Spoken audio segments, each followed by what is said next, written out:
పసుపు తాడు ఒకటే మహాభాగ్యమై బ్రతుకుతుంది పడతి పతే లోకమై మగని మంచి కోసం పడే ఆర్తిలో సతిని మించగలరా మరే ఆప్తులు ఏ పూజ చేసినా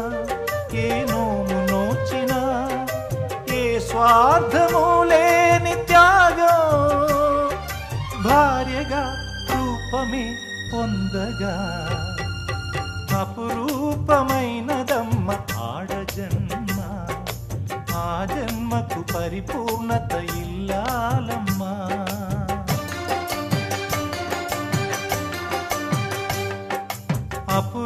అపురూపమైనదమ్మ ఆడజన్మ ఆ జన్మకు పరిపూర్ణత